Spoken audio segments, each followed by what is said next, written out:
Hey, this is B from KongsRus, and today I'm going to show you how to mod your OutRun cab to plug it into a PC, play Daytona, Crazy Taxi, OutRun 2, and more. Stay tuned.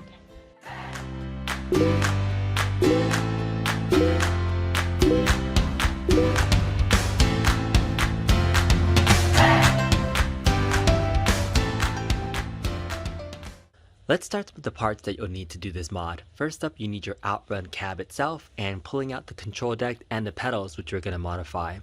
The next most important thing we're going to be using is this new encoder, the GeeekPi Joystick Controller. I'll go over this in more details, but this is better than your typical zero delay encoder because this section can actually read analog signals, which is really cool. To connect all the wires from your actual control deck into this, we're going to be using these JST XH 3-pin connectors. So they're male-to-male connectors with these female adapters here. So I'll show you how to use this in a second. What are we going to plug everything into? For the games that I want to run, we're going to be using a PC. Although you could use a Raspberry Pi for this as well, probably, I'm going to be running a PC. These are the typical specs that I use for a budget PC like this. So check out my other video on how to set up a budget PC build like this, but here are all the specs for this. A Core i7, 2600, 8 gigs of RAM, 120 gigabyte SSD, 500 gig roller storage, and the GTX 1650 is the graphics card that I'm using in here. Lastly, we have some of our basic modding materials for A1Up cabs. This is your LVDS display adapter to convert your monitor to HDMI signal. You have this Y splitter, which is going to connect your power to your monitor, plus these two adapters, which is really easy to use to connect your Marquee. To power up your sound, we're going to be using this adapter, which is going to plug into your stock speakers, and then this 4-pin adapter, which is going to connect here, which is going to plug into this board. For power, we're going to be creating a custom inlet module switch. So I have a full tutorial on setting this up. Check that out in this link below. And lastly, you just have some basic tools. So just a screwdriver, a flathead, some strippers, wire strippers, and electrical tape. Those are all the tools we need to get this mod done. Let's go over the GeeekPi Joystick Encoder board. Now this is very similar to a typical zero delay encoder, except it uses a micro USB port to connect. In addition to the digital inputs for your buttons here, your joysticks, your up, down, left, right, your audio options here for a 3.5mm jack or audio output here. We won't be using this section. It has this middle section for reading analog signals for your x-axis, y-axis, z-axis, your different rotations here. In order to access this analog signal here, we need to set the mode and using this little set button here. So I'll show you how to do that later on, but there's lots of great applications for this joystick encoder. It only costs about 15 bucks from eBay, has these other wires that it comes with as well. So we're going to be wiring all this into your control deck and plugging it into this. Let's go over your OutRun control deck and what we're going to be wiring up into that encoder board. So first off, your wheel is a potentiometer, which uses the x-axis potentiometer. So this is going to be your left and right. And then we have a lot of digital signals for buttons. So we have 1, 2, 3, 4, 5 buttons that you can see. This shifter is actually a digital input too. So this is going to be a 6 and 7. So those are your 7 inputs. And lastly, your volume switch has a left and a right input, which is going to be your 8 and 9. So we're going to be adding 9 different button inputs in addition to the wheel into the encoder board. So flip over your control deck and remove the screws for this back plate and then slowly lift this off. And you'll see that this connection here for the pedals is connected into the encoder board. So go ahead and unplug this so that way you can pull this completely off and remove this to the side.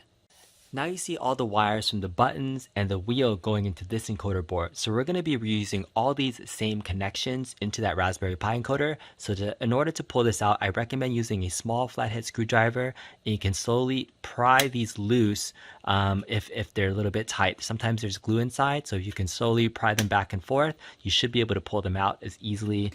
Take a little bit of time, make sure you don't break any of these connections because we're going to be using them. Use this, and then I'll finish pulling this out. Next up, remove this encoder board completely from your control panel using a typical screwdriver. Now we're going to be attaching the GeeekPi Joystick Encoder board into the control panel in the same section where the old encoder was, using the same screw. So use the same screw and attach it to the hole. It might be a little bit thicker than the old one, but that's okay. So stick it here. If you're not comfortable with putting this through the hole here, you can also use double-sided tape and stick it onto the control panel itself. So follow the wiring diagram for this section here. We're going to start off with the wheel, which is a 3-pin JST connection, which is going to go into your AX section here. This is your 3-pin JST connection for the volume switch. This is going to go into your AY section here.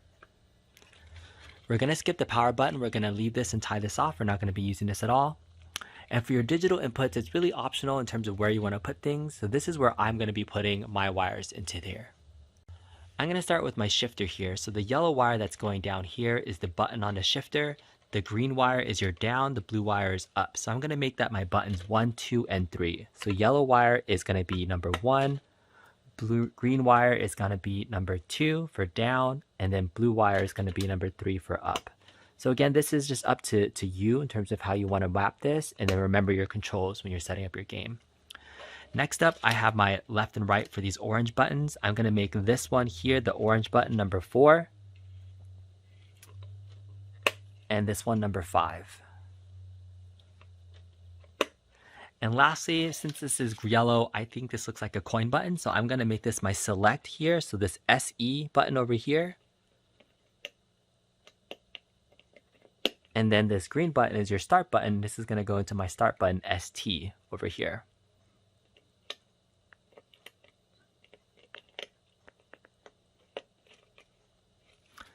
And that's it for your control panel. Let's move on to the pedals.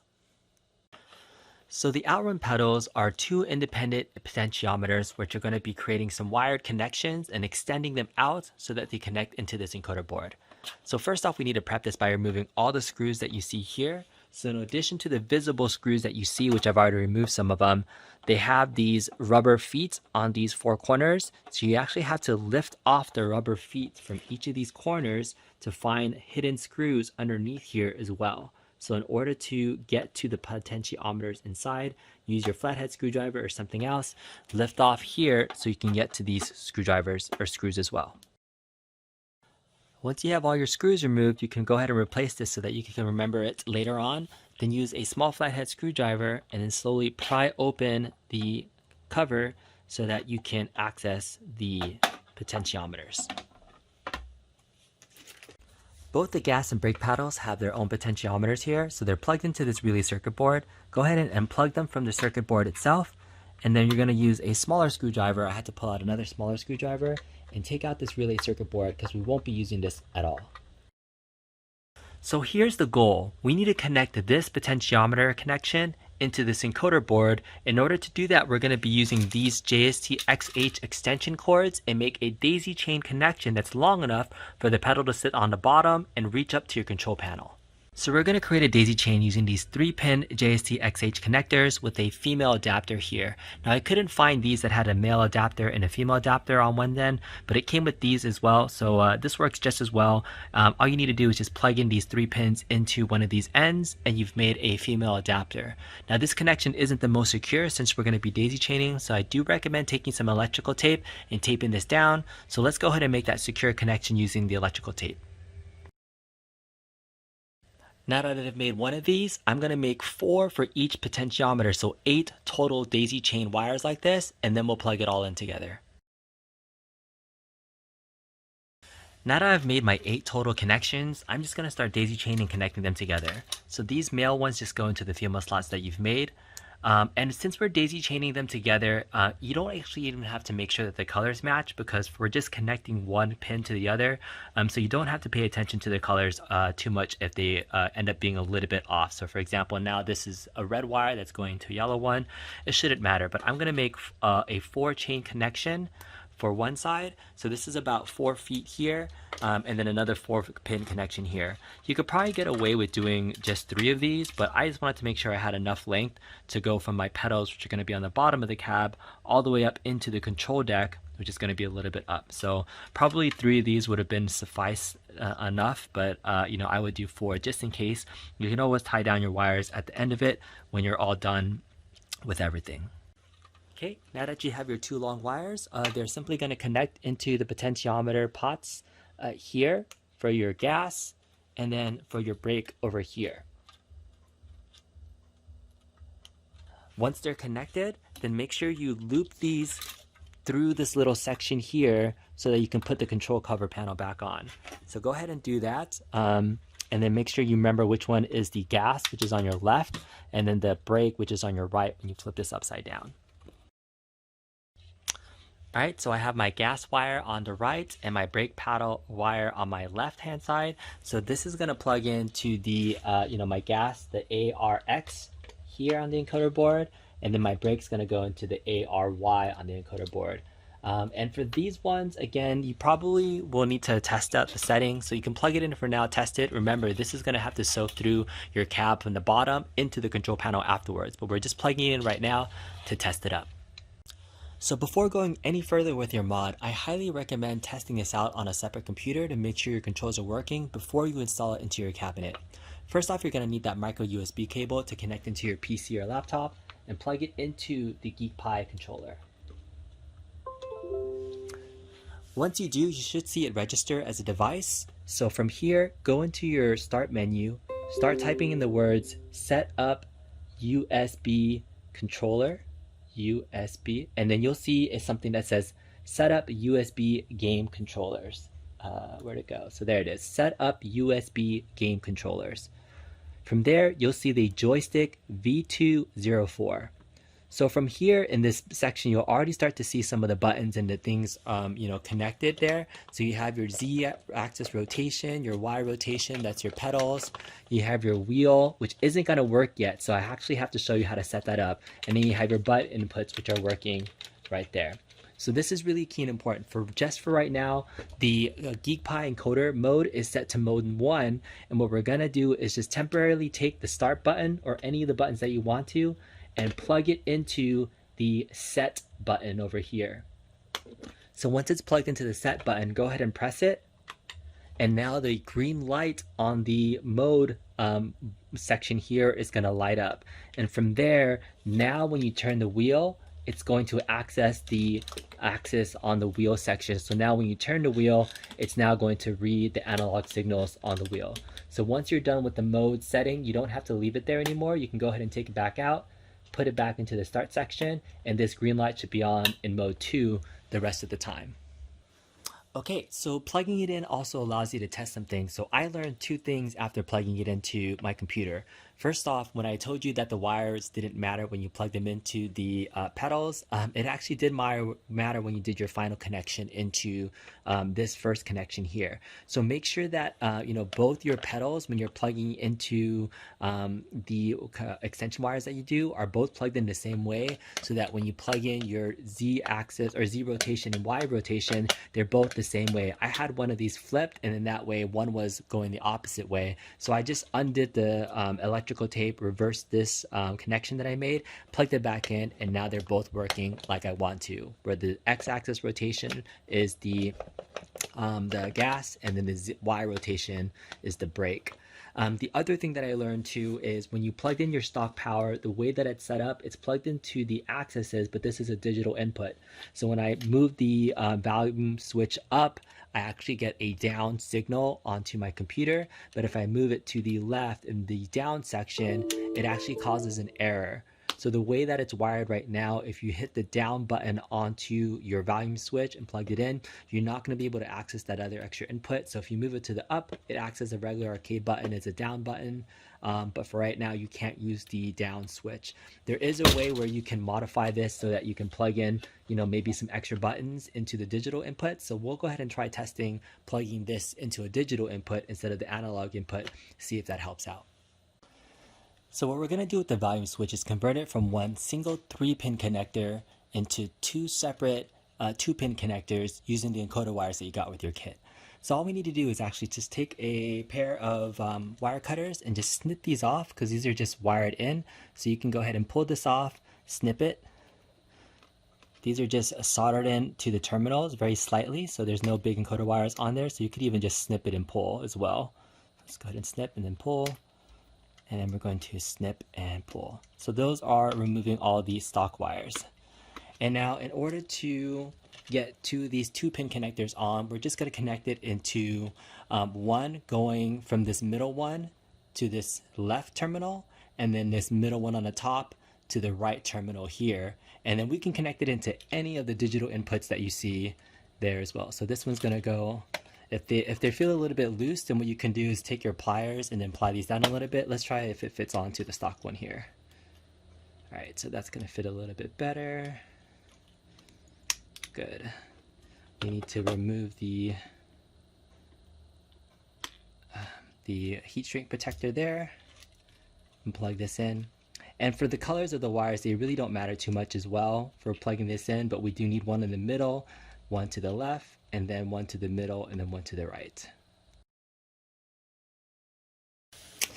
So you can see I was struggling a little bit to make sure that the connectors are stayed on. So if you have access to a soldering iron, I would highly recommend soldering these on so it stays a little bit better than the terminals than the way that I have it on. But essentially this is how you're going to connect it. 2 wires on the bottom, the middle, and the left, and then 2 wires on the top, the middle, on the right. So this is going to be your volume down, and this is going to be volume up. So once we plug it into the encoder board, you can select any of the button inputs. Since they're really close by over here, I'm going to use 11 and 12 inputs, not the volume up and down here, because this is meant for the Pi. But this is going to be button number 12 and then button number 11.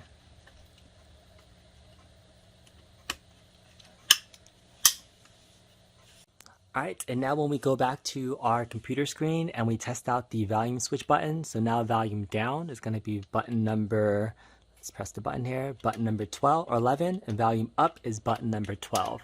So now we have all the functioning buttons that we said we were going to. We have our kind of shift knob should be number 1, then down is 2, up shift is 3, then these buttons are 4 and 5.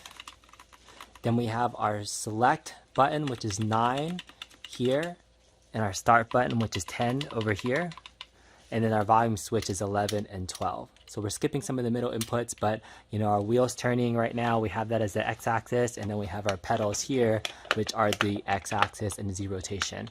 So everything's working. This is great. We can finish the rest of the mod. I'll go ahead and show you guys how to hook up the computer and test it on some games later on, but for now, everything's working as it should. Now we're going to move to the back of the cab where we're going to do a typical Arcade1Up installation of converting your monitor to an HDMI converter using an LVDS display, and then using an adapter so that you can use your stock speakers with that display as well. I'll also be using a Y splitter so that we can plug in your stock Marquee in addition to powering your display adapter.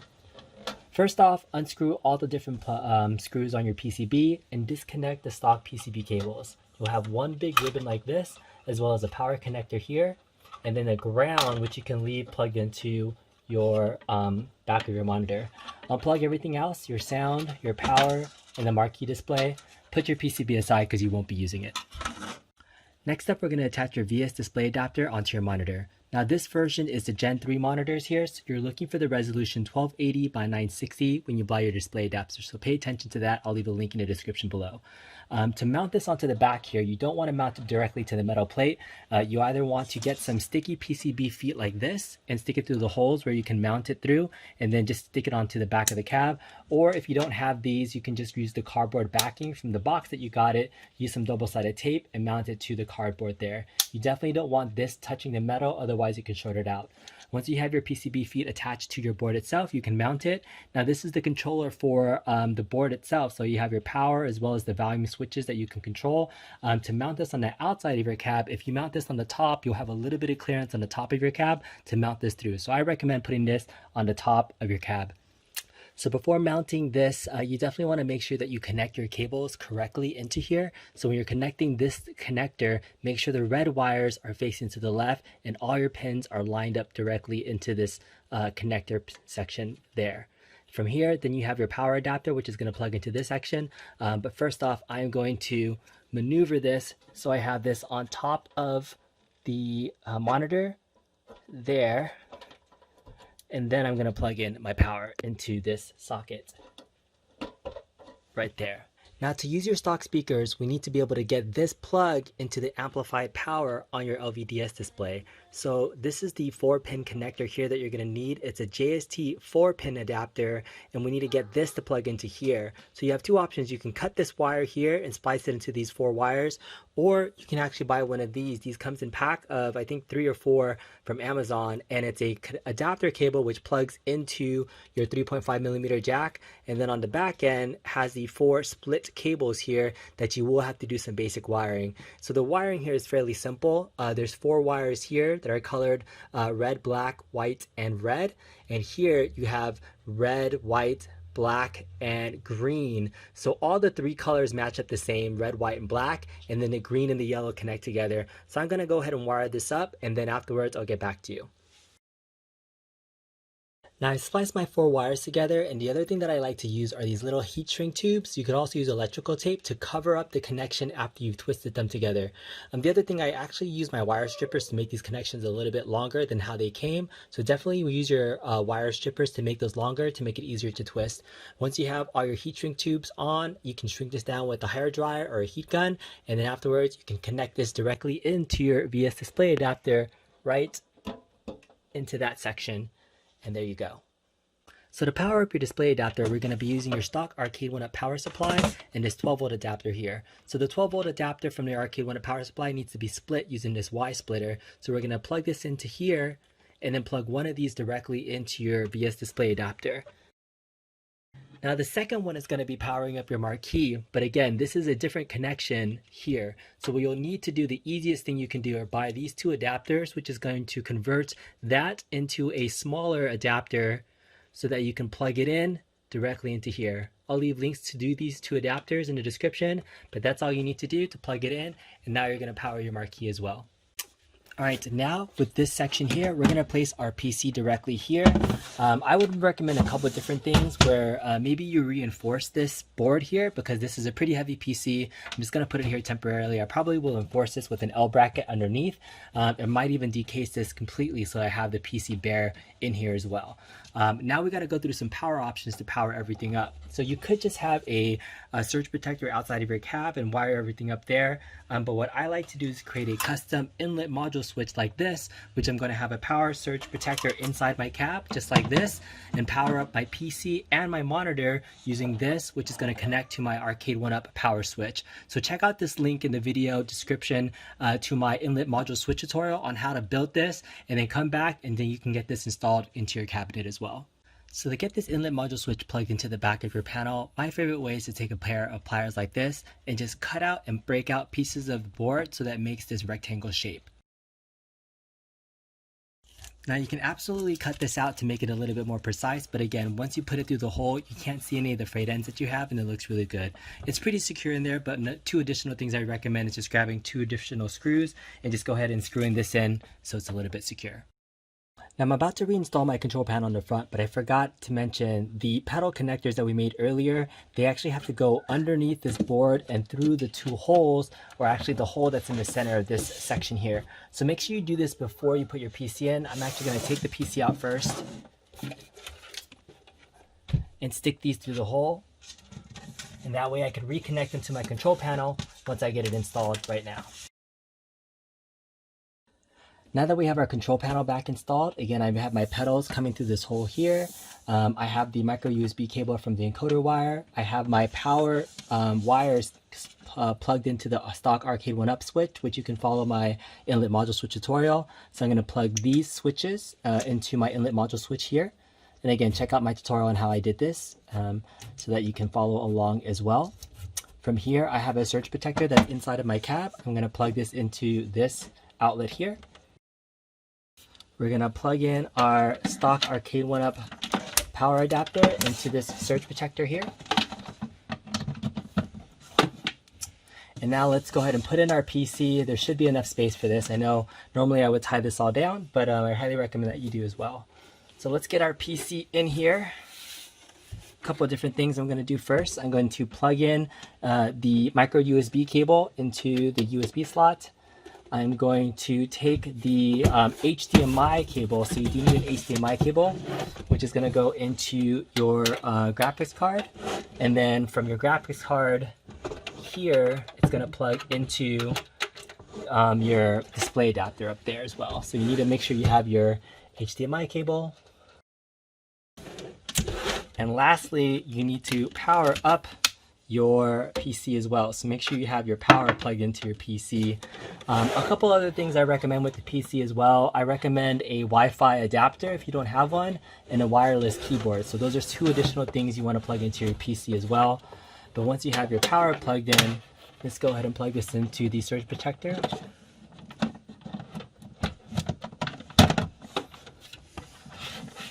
All right, and let's power everything on and test it out. Alright, let's boot everything up. So I'm going to flip my on switch here. Again, this is plugged into my custom inlet power switch, and that is going to turn on the surge protector inside. It's going to automatically turn on my PC. I set up my PC to turn on in the BIOS menu when it detects power, and you already see the marquee light up. The Dell window is going to be showing up here. So in terms of what you're going to be running on your PC, I have a custom LaunchBox BigBox build. So check out my LaunchBox and BigBox tutorials on setting up your own version of a custom build. This is based on my Star Wars mod that I have a ton of different racing games already. So you can see I built a KongsRus RaceCade splash screen, and so once it boots up, it's going to automatically launch GeeekPi and boot into BigBox. So check out my custom intro splash screen that I made just for OutRun. Hopefully it'll pop up here in just a second. And added a custom playlist. So here we go.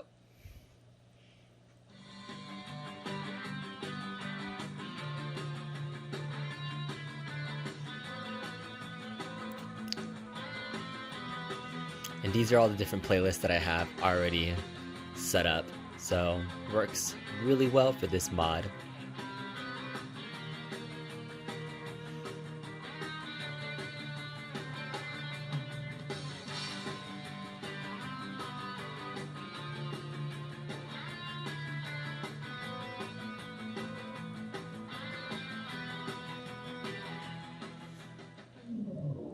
So here we are in my BigBox playlist. I made several custom playlists that have different racing genres in it. So I have my OutRun playlist with all the different OutRun games in it. I'm using my shift knob here as a select or up and down menu. You can see all the original games that were on the original OutRun cab, plus OutRun 2006 to OutRun 2. Add a Radmobile in here as well. So we can back out of a menu. I have modern racing games on here, Mario Kart and Friends, classic racing, some ride and shoot games, ride and roll, and your OutRun playlist like I mentioned. So pretty nice setup. You can see I have a really nice custom splash screen where you can exit and shut down your menu as well. Really cool thing about BigBox is I set up my buttons for the volume switch so I can use the volume to actually control the volume on my PC as well too. So that's a really nice feature there. When you want to jump into a game, I'm going to select the select button. Let's just jump into OutRun, for example. So this is just the original OutRun game. It loads up really quickly. It's running a version of MAME, has the same scan lines and everything, even has a little bit of a shaped look for the classic screen. Use that to enter a coin, press start, and you can be playing your classic games just like you were. So if you're worried about replacing the logo on the original version, now you have the OutRun version, Arcade1Up, you can have it here as well. So that's pretty cool to have it. When you're ready to exit a game, just hold down the start button, and I can exit a game too. So that's pretty much it for this video. Wanted to just show a quick demo. You can see some of the other gameplay that I have in the background there. But this is really awesome to have a dedicated, upgraded playlist that you can play all these different games on the OutRun cab. So I love it. I love this cab. I love doing these mods. Again, thanks for watching. We love taking it to the next level on this channel. So please like and subscribe. Thanks for watching, guys. See you next time.